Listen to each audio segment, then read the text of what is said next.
ఓం గం గణపతయే నమః దుం దుర్గాయే నమః ద్రాం దత్తాత్రేయాయ నమః శరబిందు సమాకారే పరబ్రహ్మస్వరూపిణి వాసరాపీఠ నిలయే సరస్వతే నమోస్తుతే. ఓం నమో భగవతే వాసుదేవాయ నమః. మారుతి అనుగ్రహం ప్రారంభ 8వ తారీఖు నవంబర్ నెల 2025 తదియ కార్తీక మాసం బహుళపక్షము. ఇవాళ సంకటహర చవితి, శనివారం, సంకటహర చతుర్థి. దీపారాధన 4 ఒత్తులు ఒక ఒత్తిగా చేసి ఆవ నూనెతో దీపాన్ని వెలిగించండి. 4 ఒత్తులు ఒక ఒత్తిగా చేసి ఆవ నూనెతో దీపాన్ని వెలిగించాలి సూర్యాస్తమయంలోపు. అయితే మీ పూజా మందిరంలో గణపతి ప్రతిమ, గణపతి పటము ఎదురుగా ఈ దీపారాధన చేయండి. దీపారాధన చేసిన తర్వాత ఆ దీపారాధనకు తెల్ల జిల్లేడు పుష్పము పెట్టండి, లేదా ఎర్రటి అక్షతలు వేసి నమస్కారం చేసుకోండి. ఎర్ర అక్షతలంటే పసుపు కలపకుండా కుంకుమ కలిపి చేయటం. అంటే బియ్యంలో పసుపు వేసి కలిపితే పసుపు రంగు ఉంటుంది, అదే బియ్యంలో కుంకుమ వేసి కలిపితే ఎరుపు అక్షతలు. తెల్ల జిల్లేడు పుష్పము ఆ దీపానికి సమర్పణ చేయండి, లేకపోతే కుంకుమతో కలిపిన అక్షతలు వేసి నమస్కారం చేయండి.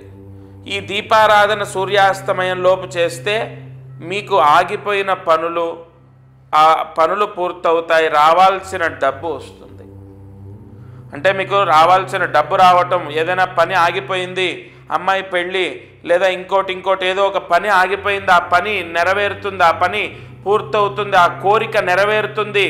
లేకపోతే రావాల్సిన డబ్బులు ఏమైనా ఉన్నాయి, ఆ రావాల్సిన డబ్బులు వస్తాయి. ఇక అదృష్టం, ఐశ్వర్యం.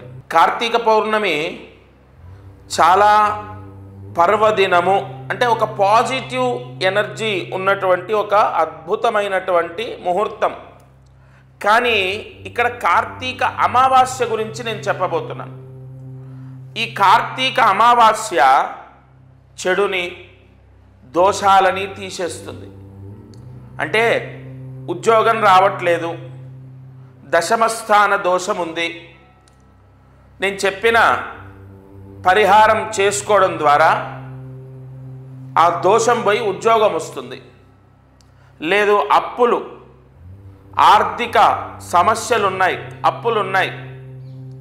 అయితే ఈ అమావాస్య రోజు నేను ఒక చిన్న పరిహారం మీ ఇంట్లో మీరు చేసుకునేది నేను చెప్తాను. ఆర్థిక పీడలు, అప్పులు పోవడానికి ఒక మార్గము అమ్మవారు మనకు ప్రసాదిస్తుంది. అలాగే వివాహం అవ్వాలి, కలత్ర దోషం ఉంది జాతకంలో, లేదా సప్తమాధిపతి నీచలో ఉన్నాడు, మళ్ళీ ఉదాహరణకు కుజుడు నీచలో ఉన్నాడు కర్కాటక రాశిలో పుష్యమి నక్షత్రంలో ఉన్నాడు, శని వక్రించున్నాడు, వివాహం అవ్వట్లేదు. అలాగే శని ఉన్న ప్లేస్మెంటు ఎలా చూసుకున్నా ఎక్కడో ఒక దగ్గర దోషం కనబడుతోంది. అమావాస్య, కార్తీక అమావాస్య, కార్తీక పౌర్ణమి ఎలాగైతే పాజిటివ్కి, మంచికి కారకత్వమో, కార్తీక అమావాస్య చెడుని హరిస్తుంది. అంటే వెంటనే వివాహం అవ్వడానికి ఈ పరిహారం చేసుకోండి. మీ ఇంట్లో మీరు వివాహం అవుతుంది. ఏం చేయాలి అంటే త్రికోణ భస్మము అని పంపిస్తాను నేను. త్రికోణ భస్మము. ఎవరికి సమస్య ఉంది, ఇప్పుడు అబ్బాయికి ఉద్యోగం రావాలి, లేదా అమ్మాయికి వివాహం అవ్వాలి, లేదా అమ్మాయికి ఉద్యోగం రావాలి, అబ్బాయికి వివాహం అవ్వాలి, లేదా ఆర్థిక పీడలు పోవాలి, అప్పులు పోవాలి, లేదు ధనయోగం, వ్యాపార యోగం, అన్నిటికీ మీ కోరిక ఏదో దానికి త్రికోణ భస్మము. ఆరోగ్య సమస్యలున్నా, పోయిన సంవత్సరం నేను మనస్ఫూర్తిగా, అంటే నిజంగా చెప్తున్నాను, పోయిన సంవత్సరం కార్తీక అమావాస్య రోజు ఎంతోమంది ఆర్థిక సమస్యలు ఉన్న వాళ్ళు నేను చెప్పిన పరిహారం చేసి ఆర్థిక సమస్యలు పోయాయి, ఆరోగ్య సమస్యలు పోయాయి అని చెప్పారు. అయితే ఈ త్రికోణ భస్మము మీ ఇంట్లో మీరు నీళ్ళలో కలుపుకొని స్నానం చేయాలి. నవంబర్ 20వ తారీఖు, నవంబర్ 19వ తారీఖు, 20వ తారీఖు అంటే ఖచ్చితంగా 20వ తారీఖే త్రికోణ భస్మము అన్నది నేను పంపిస్తాను. ఆ త్రికోణ భస్మం ఏంటంటే ఆవాహన మంత్రాలతో, మూల మంత్రాలతో దాన్ని మంత్రించినటువంటిది. ఆ త్రికోణ భస్మం మీకు పోస్ట్ ద్వారా వస్తుంది. అది మీరు నీళ్ళల్లో కలుపుకొని స్నానం చేయాలి. ఇంటిల్లిపాదిలి చేయకూడదు. ఎవరి గురించి ఇప్పుడు మీరు ఇక్కడ స్క్రీన్ పైన కనపడుతున్న నెంబర్కి ఫోన్ చేసి ఎవరి గురించి పూజ చేయమంటే వాళ్ళకే అది పనిచేస్తుంది. ఎందుకంటే అభిమంత్రణ చేస్తాం కదా, అబ్బాయికి ఉద్యోగం రావాలండి, అబ్బాయి గురించి చేయండి, అబ్బాయికి సంబంధించే పనిచేస్తుంది. అయితే ఒకవేళ అబ్బాయి ఇక్కడ లేడు, అమ్మాయి ఇక్కడ లేదు, అమ్మాయి కోసం అబ్బాయి కోసం ఎవరైతే భగవంతుణ్ణి ప్రార్థిస్తున్నారో అంటే అమ్మ కానీ నాన్న కానీ, జన్మనిచ్చిన తల్లి తండ్రి లేదా తోడబుట్టిన వాళ్ళు ఎవరైనా ఆ భస్మ స్నానం చేయొచ్చు. వాళ్ళ గురించి మీరు చేస్తే వాళ్ళకే పనిచేస్తుంది. ఎందుకంటే వాళ్ళ పేరు మీదే ఒకరోజు మూల మంత్ర, ఆవాహన మంత్ర పూజలు చేసి మంత్రించి ఇస్తాం కాబట్టి వాళ్ళకే పనిచేస్తుంది. ఇంకొకటి, విపరీతంగా మనము అంటే పూజలు యజ్ఞయాగాది క్రతువులు చేస్తుంటాం, ఎంతో కొంత ఖర్చు అవుతుంది. అలా అంటే ఎక్కువగా ఖర్చు అయ్యేది కూడా ఏం కాదు, కేవలము మీకు 450 రూపాయలు, కేవలం 450 రూపాయలు మాత్రమే. అయితే ఒక 100 రూపాయలు పోస్ట్ ఛార్జ్ అనేది మీరు పెట్టుకోవాలి. అంటే 550 మీకు ఖర్చు అవుతుంది అంతే.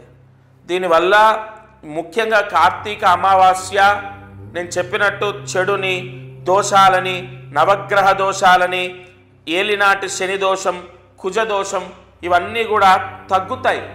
ఏలినాటి శని దోషం వాళ్ళైతే ప్రతి అమావాస్య నా దగ్గర ఈ త్రికోణ భస్మం తీసుకొని భస్మ స్నానం చేస్తున్నారు, మాకు చాలా వరకు ఉపశమనం కనపడుతోంది అని చెప్పి.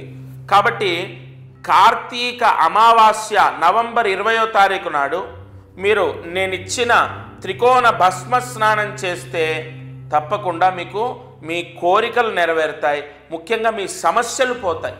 ఇప్పుడు ఉద్యోగంలో స్ట్రగుల్ అవుతున్నాడు ఒక ఆయన, గవర్నమెంట్ జాబు, సస్పెండ్ అయ్యాడు ఆయన. ఒక నింద పడి సస్పెండ్ అయితే, ఇది లాస్ట్ ఇయర్ విషయం చెప్తున్నాను, త్రికోణ భస్మ స్నానం అయ్యా, జపతపాదులు యజ్ఞయాగాదులు చేయండి అని నేను చెప్పను, ఈ చిన్న పరిహారం అయితే ఫస్ట్ చేయండి, దీంతో అవ్వకపోతే చూద్దాం. ఆయన చేయడము వెంటనే రిజల్ట్ రావడం జరిగింది.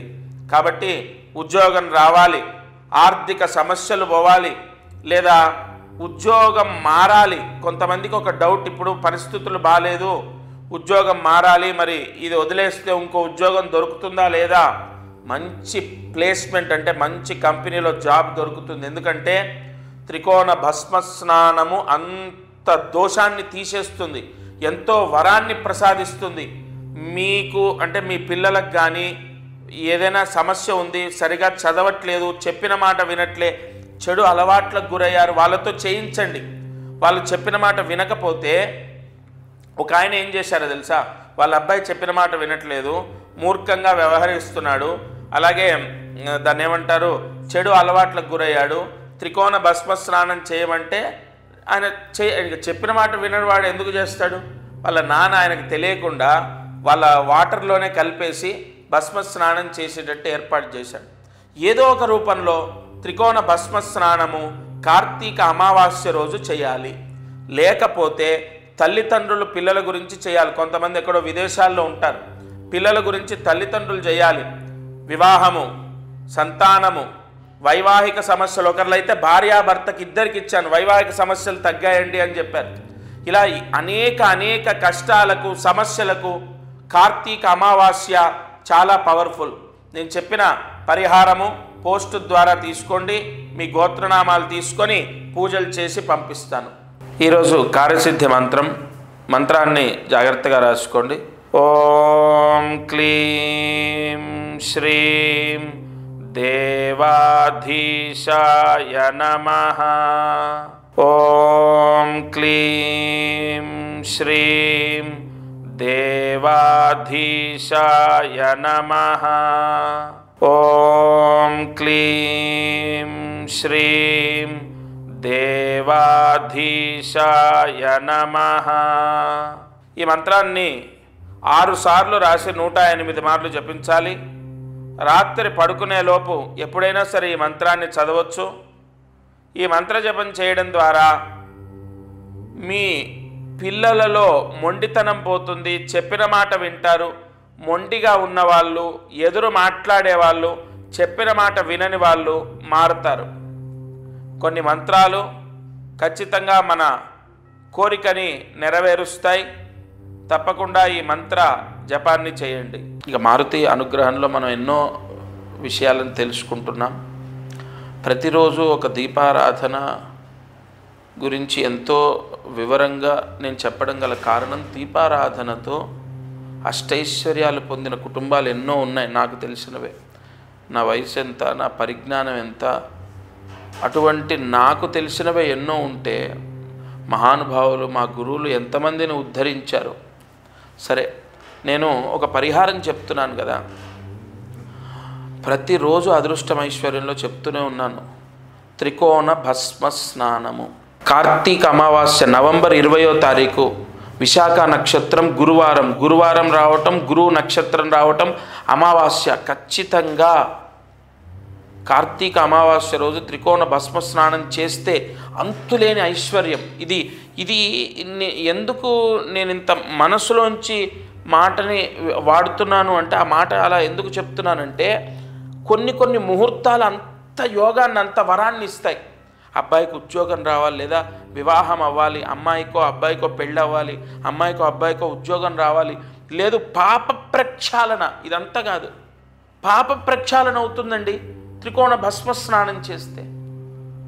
ధనయోగము, వ్యాపార యోగం, ఉద్యోగ యోగం, మానసిక ప్రశాంతత, కుటుంబ సౌఖ్యము, సంతాన యోగం, విద్యాయోగం, విదేశీ యోగం, ఇలా ఒకటి కాదు.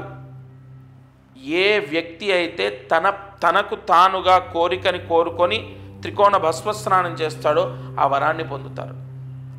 తప్పకుండా నవంబర్ 20వ తారీఖు రోజు ఈ త్రికోణ భస్మ స్నానం చేయాలి. అది ఎలా చేయాలి? ఒక త్రికోణ భస్మం అని నేను పంపిస్తాను. అది మీ ఇంట్లో మీరు నీళ్ళలో కలుపుకొని స్నానం చేయాలి. అయితే ఎవరికి వారే, ఇప్పుడు ఉదాహరణకు పైన మన ఇంటి పైన ట్యాంక్ ఉంటుంది, ఆ ట్యాంకులో కలిపేసి అందరం చేస్తాం. అలా కాదండి, అలా కాదంటే నన్ను ఒక ఆవిడ పాపం అమాయకంగా ఆవిడ ప్రశ్న వేశారు. పాపం ఏం తెలుసు, కానీ నేను వివరంగా, అమ్మా అలా కాదు, మంత్రించే త్రికోణ భస్మం అంటే కుటుంబంలో నలుగురున్నా ఒకే గోత్రమైన ఎవరిది వారికే, ఎవరి కర్మ వారిదే, ఎవరి ప్రాయశ్చిత్తం వారిదే కదా. తండ్రి ప్రభుత్వ ఉద్యోగం, కొడుకుకు ఖచ్చితంగా ప్రభుత్వ ఉద్యోగం వస్తుందని గ్యారంటీ లేదు కదా. తండ్రి ఒక పెద్ద సూపర్ స్టార్, అలాగని కొడుకు కూడా అలాగే అవుతారని లేదు కదా. లేదు తండ్రి ఒక పెద్ద దానకర్ణుడు, కొడుకు అలా ఉంటాడని లేదు కదా. ఎవరి కర్మ అనుసారైనా వాళ్ళు అనుభవించే ప్రాయశ్చిత్తం వాళ్ళదే. ఎవరికి వారికే త్రికోణ భస్మ స్నానం చేయాలి. నవంబర్ 20 మీరు కోరుకున్న ప్రతి కోరిక సిద్ధిస్తుంది. ఇక ఇది ఇవాల్టి మారుతి అనుగ్రహం కార్యక్రమం. మంత్రజపం చేయండి, దీపారాధన చేసుకోండి. అదృష్టం ఐశ్వర్యంలో ముఖ్యంగా నేను చెప్పిన ఈ త్రికోణ భస్మ స్నాన ప్రాయశ్చిత్తం చేసుకోండి. ఎప్పుడు ఒక్కటి గుర్తుపెట్టుకోండి, చివరిగా ఒక మాట, ఎప్పుడు ఏ వ్యక్తి కర్మ ఎలా పోతుంది అన్నది దైవ నిర్ణయం. కాబట్టి ఏ పరిహారాన్ని వదిలిపెట్టొద్దు, అది మిమ్మల్ని ఉద్ధరింపజేస్తుంది. ఇంకొకటి, మనం ఖర్చు పెట్టేది ఎంత అండి? 450 రూపాయలు ఆ బ్రాహ్మడికి ఇస్తాం, 100 రూపాయలు పోస్టుకి ఇస్తాం, 550 రూపాయలు అంతే. ఇవన్నీ కూడా నేను ఎందుకు మీ దగ్గరకు తీసుకొస్తున్నాను తెలుసా? ఇవాళ ఏ గుడికి వెళ్ళి ఏ పూజ చేసినా 2000, 3000, 10,000 ఎక్కడ చూసుకోండి మీరు. కానీ నా వాళ్లకు అసలు ఏ రకంగా, అన్ని రకాలుగా నిస్సహాయంగా ఉన్న వాళ్ళు కూడా భగవత్ అనుగ్రహాన్ని పొందాలి. జీవితంలో కర్మ దోషం శాశ్వతం కాదు. మన జీవితం మనమే ఉద్ధరింపజేసుకోవచ్చు భగవత్ అనుగ్రహం ద్వారా. అందరూ బాగుండాలి. దత్తార్పణమస్తు.